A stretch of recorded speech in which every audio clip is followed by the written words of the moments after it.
And welcome to the Hustle and Know Book Club / podcast. We're a entrepreneurship book club moving into the podcast world. Each month we read and discuss books related to professional development and entrepreneurship. My name is Julie Moore. I'm your host this evening / entrepreneur who has a passion for knowledge. Today we also have Joseph Warren, small business owner and co-owner of Financial Planning HQ, and cameraman Shawn in the back, Townley, entrepreneur, a consultant, speaker, and geek. And today we have a special guest joining us. Here we have Sarah Olivares.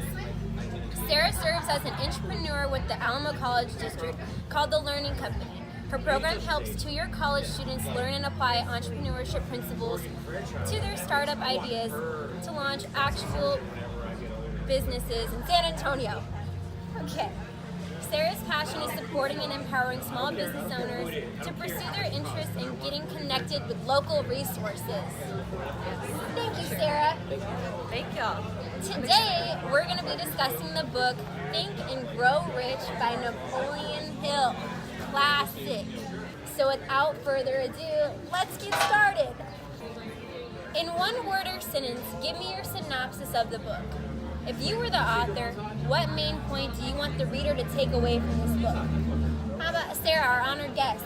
Please go first. All right, so, the one word that comes to mind, well, I probably shouldn't say it, but I'm just going to be real. The one word that came to mind as I was reading the book was boring. To be honest, it was written in the 1930s, so it's a little outdated, which is not bad. I've read lots of books from that era. But this book really, if I could summarize it in the words of the author, it's really thinking your way into success. So thinking about money, thinking about learning, thinking about education, thinking about all of these different things. As long as you visualize it, you're positive, you will achieve it. And that's really what the book is about. And he tells you every chapter, as you move on, you'll think and grow rich. So that was my hot take. I don't know if you wanted to add in. If I could put it in my own words, what was the question again? Give me your synopsis. One word, just one Well, word. a synopsis of the book. I mean, you don't have to. It could be a sentence. I mean, I'm not picky. And what main point do you think the author would want you to take away from it? That thoughts, I guess I'll take from the first chapter, thoughts are things, and thoughts can manifest themselves in reality. Kill So- him. Thank you. So if you're having negative thoughts, which is kind of your default mode, for most people, if you just don't pay attention to what you're doing, you just go on default mode, you're probably being more negative, because the human mind has a negative bias, then you're going to manifest that in reality, or at least you're going to attract that. And if you're more positive and you're more optimistic, not crazy optimistic, so not being like, well, I'm going to be a billionaire tomorrow, and I'm not going to do it, but being just realistically with a plan of action, and you can achieve whatever positive outcome you want to achieve through your thoughts. That's where it starts, and then you have to, take action, manifest it in reality. Mm-hmm. I agree, and I'm going to piggyback off of you, Joseph. I think one thing that he does repeat, like as Sarah said, he does, but it's probably also like so he ingrains it in your brain. Don't forget. There's a whole process that you have to do in order to be, like Sarah said, think and grow rich. But not even just that. Whatever you want to achieve, whatever you want to do, it's a process to get there. It starts off with desire, and then you have to have like utter persistence, and then you have to have a plan of action, and then you have to persist and believe that it's going to come.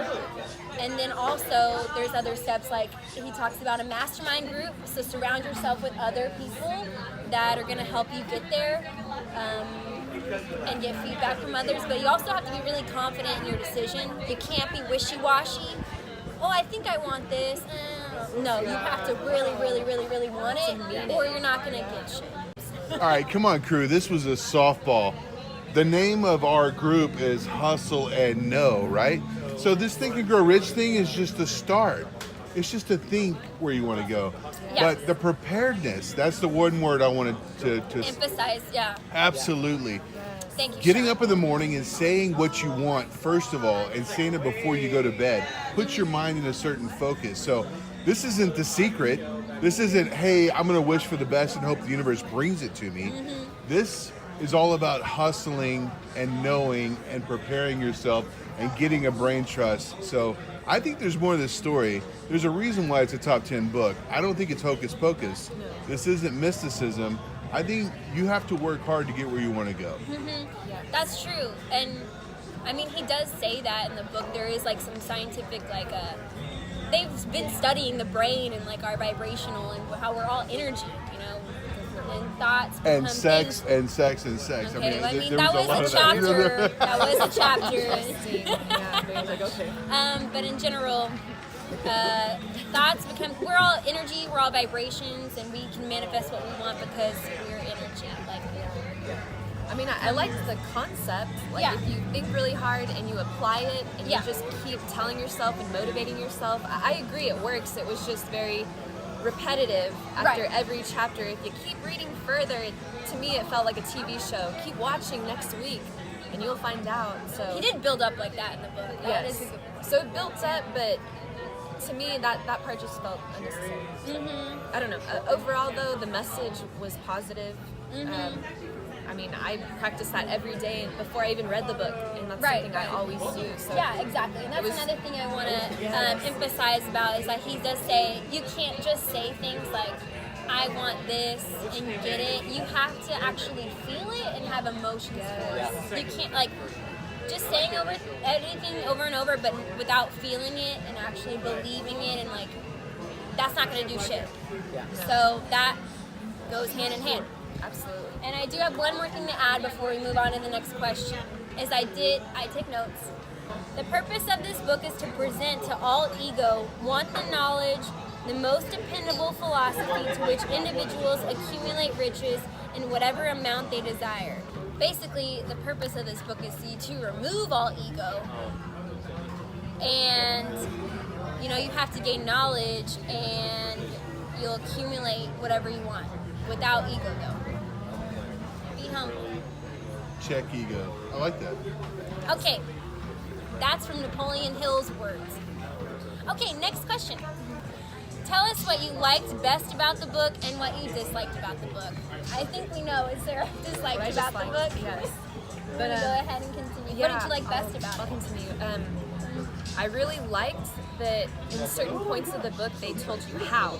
This is how I do it. I wake up in the morning, I tell myself this every day, I follow up, and to me, my background is in operations and project management, so that resonated with me. That's something I do every day. Okay, this is what I need to do, and just really focusing on it. And I don't know, I really liked that it didn't just say, oh, you're gonna be magical and it's gonna work. This is how I've done it and how these people have done it. So I really like those real life examples.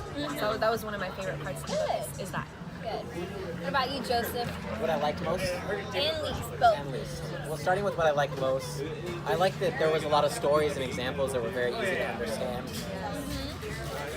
It was told in a way that's easy to grasp. I like that. What I disliked about it, I should probably explain more. What I disliked about it, I would say, was that I think it was a bit dated in my opinion. A lot of the information in it was kind of It was the old-fashioned. 30s, dude. Yeah, it was. Yeah. So I didn't really like that. It was repetitive, they but had. I'm okay with it being repetitive because I think that's kind of how you drill it in. You drill it into your mind. Makes sense. I guess for me, I mean, that's something I usually practice, so to hear it, I'm like, I get it. But no, you're right. For others that maybe need to hear that and just see it constantly, like, it was there. So I got the message for sure. Yeah. It was just very there. But I actually had a conversation with somebody who was a very gung-ho believer in this system, and he talked about some of the pitfalls of it. And he said that through visualization, you could actually trick yourself into thinking things are better than they are. So you can use this actually to escape reality. So that would be, I would say, a negative side of it. I think anything can be negative if you use it incorrectly. It also goes down to the ego too. So the ego wants to protect itself from seeing the harsh truth of reality, I think, sometimes. And this could be used as a way of escaping that. So, Very But true. that being said, I do agree with the idea. What about you, Shawn? I'm going to jump to you for a Oh, yeah? second. Yeah. Oh, yeah? I go last. My favorite part of this book is the timelessness of it. Even though he used examples like Ford and Edison in these, how true is this, right? These are folks that didn't necessarily have formal educations. In a world we're living in right now where education costs so much money, and people have to ask themselves, should I be academic? Do I need to be academic? I mean, if you're working for yourself as an entrepreneur, the answer is no. Who's going to check your credentials, right? They're going to worry about the results oriented. So the determination piece is what I really like about this. The self-talk is what I really like about it. That's timeless. I mean, that was true in the 30s. That's true now in the soon-to-be 20s, right? Right. So there's a lot of, I think that's why it continues to be a classic. I think the repetitiveness was certainly a downside to your point, and the fact that there was some mysticism to it. He did. He left every chapter saying, you know, if I have to tell you the secret, then you don't need to know. What? Yes. That's what I didn't like. You can't figure it out? Are you stupid? I mean, it was a little insulting, and some, you know, for the first couple of times I read the book, I was like, what is this dude talking about? Is there a hidden decoder ring that I'm going to get at the end of this book? So that was my least favorite part. But I think the drive, the determination, and putting your body in motion and finding your why, which he didn't really come out and say, find your why. But reading other books later, we've done, you know, if you have a why, then the how will figure itself out. Oh yeah, that's what he says. Also, I think before the desire, it's like you have to define your purpose, and then, which I guess is the same as desire. Define your purpose. What do you want? That's your desire, and then you have to do the persistence, the planning, so on and so forth. But that is like one of the first steps. Also, is you have to know your purpose. So for me, let's see what I liked and disliked. I'll go dislike first. I really did enjoy this book. I think a little bit with Sarah, it was a little repetitive, or like he kept building up to what he was going to say, and then I guess it wasn't like as big of a build-up as I thought he was building up to be. So, and a lot of it, like Shawn mentioned The Secret the other day, I find a lot of what I was reading in here is the same principles from that book. I do agree with what Shawn said, though, that it is a little different. The Secret was more vague, just think and get what you want, but it was the same principles. So I guess essentially The Secret could have ripped off this book, because this book is technically older. And I did like that it was way more in depth. And he did, like Sarah said, give step-by-step instructions, what you need to do every day. He also he gave so many questions. He's like, ask yourself these like 50 questions every week to reevaluate yourself. And if you don't know the answer, ask a close friend who's going to be honest with you, so you can really reevaluate yourself, so that you can make yourself better. And I think that's the main thing of this book is just we all want to improve. We all want something more than ourselves out of life. Like, and this book is an avenue of how to get there. So that's what I think I like best about the book. Similar to the other books we've read, it's motivational. Like I said, in his bio, he's one of the best motivational. So he does his job really well. Okay, so third and final question. What is something that you learned from the book that you didn't know before, and give an example of how you're going to apply that to your life now? That's a good question. You don't have to go first. Joseph, we'll make you go first this time. Yeah. Okay, so in response to this book, I did some research, actually, about some of the ideas, because I didn't want to just believe it. It is seem kind of mystical.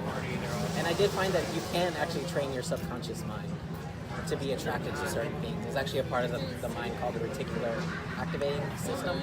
I believe it's called reticular activating system. And if you want something, like say you want to buy a red Jeep, you just make up your mind, I'm going to buy a red Jeep, and you'll start seeing that all over town. You guys ever experienced that? That's what you focus on. That's why. I always called it blue car syndrome, but red Jeep works too. Yeah, blue car Red syndrome. Jeep syndrome. And you'll see it all over town, like whatever you want. Or say you want to buy a Tesla, you'll see Teslas driving. Right. That's what your focus is. Yeah. So your mind actually says, this is what you want, I'm going to go on the world and look for it. But it's up to you to actually take action. So that was one thing in the book which I don't think was in the scientific literature back in the 30s, but that has been proven true.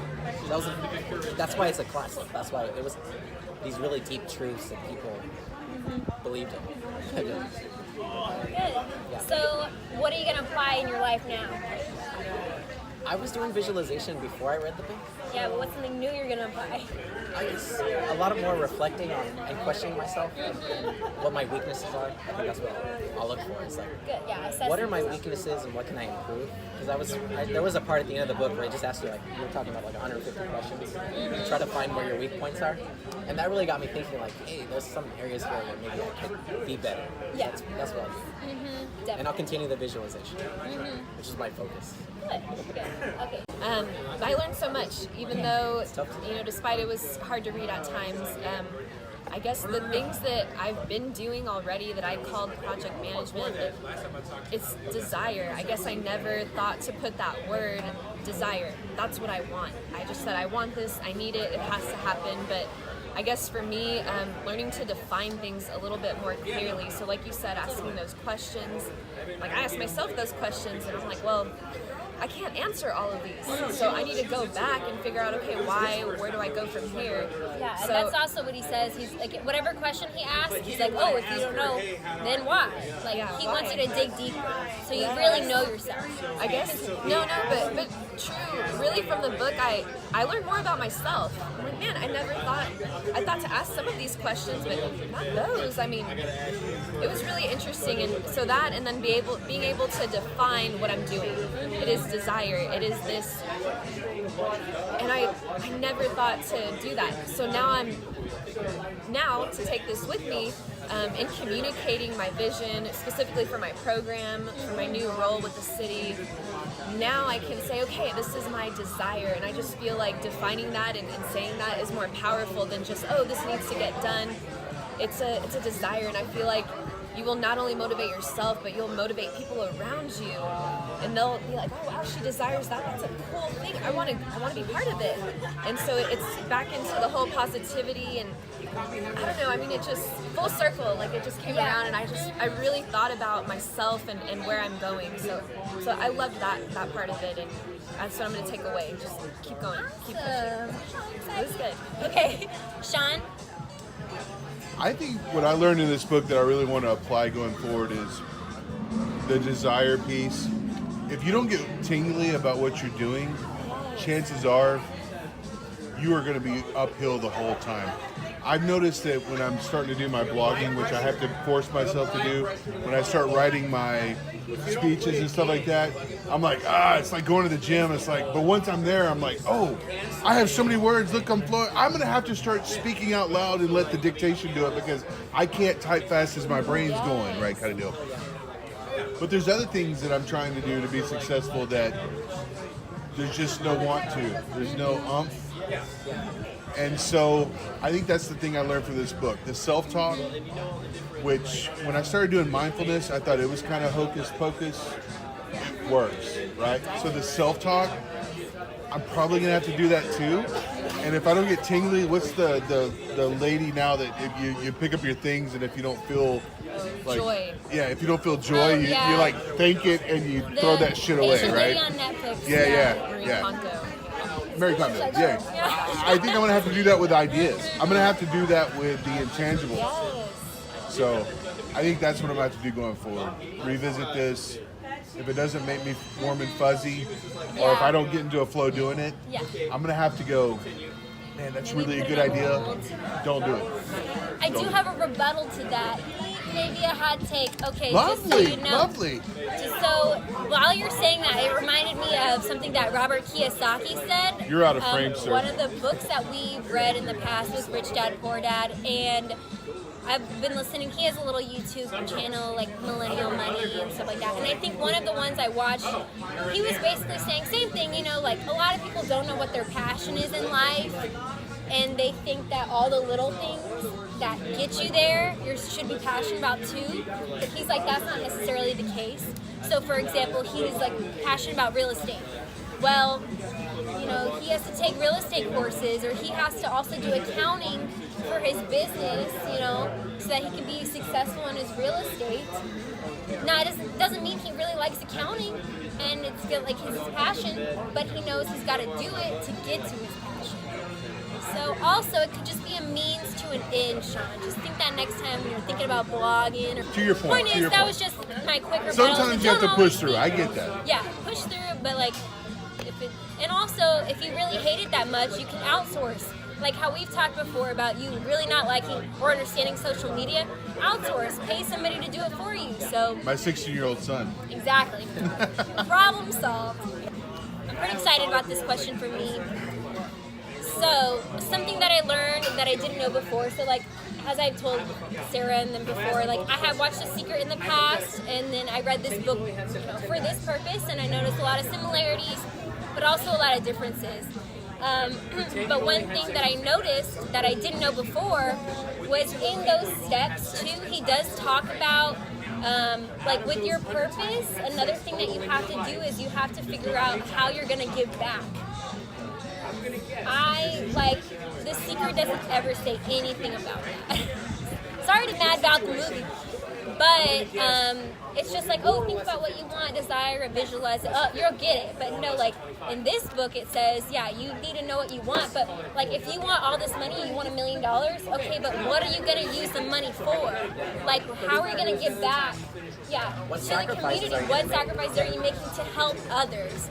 And that's like something that really like resonated with me about this book that like I didn't know before. Like before, I guess that's also what was missing for me, because obviously I wanted these things, but it wouldn't really like complete me. But like giving back does complete people. Everybody has that in them. So that's one main thing in the book. Another thing that I also didn't consider before is like the mastermind group before, because a lot of time, I don't know if you're familiar with Gary Vaynerchuk. He talks about, he's a social media guy, so he talks about, like if you hustle, you're good to go, right? So a lot of the things that he says is, because people are always thinking that they need a mentor, and he's like, screw mentors, like you hustle, you got this. And I was like, yeah, like I don't need a mentor, like I got this, right? But you don't necessarily need a mentor, but in this book they do say you need like a mastermind group, which is a group of people that you do trust and you value their intellect and their knowledge, and they'll help you brainstorm new ideas. And that's just good in general, to have good company. And also, smart people surrounding you. You don't want to be surrounded by a bunch of dumb people, because you're going to turn dumb. That's just like people 101. You are like the 5 most people you hang around. So like you want to hang around like smarter people than you, so you can learn from them. And that's one of the things that the author said in the book. Like he used to visualize himself talking with Lincoln and Thomas Edison and Andrew Carnegie, and every night he would talk about, like, he would visualize him and them in a mastermind group and what they would say to him, and back and forth, and that would help him manifest like him in his life. So also great thing in the book that I'm definitely going to apply that I didn't know before is like figuring out how I'm going to give back with whatever I desire coming in, and collaborating with others more, because like beforehand I'm more like, I got this on my own, like I'm an independent self-starter, yada yada. But I mean, we all do need help, as much as we don't want to admit it. And there's like good people, just like us group today, like you always are going to have like good friends out there helping you. That concludes our questions for today. Thank you so much, Sarah. Once again, thanks for coming. Hustle beats talent when talent doesn't hustle.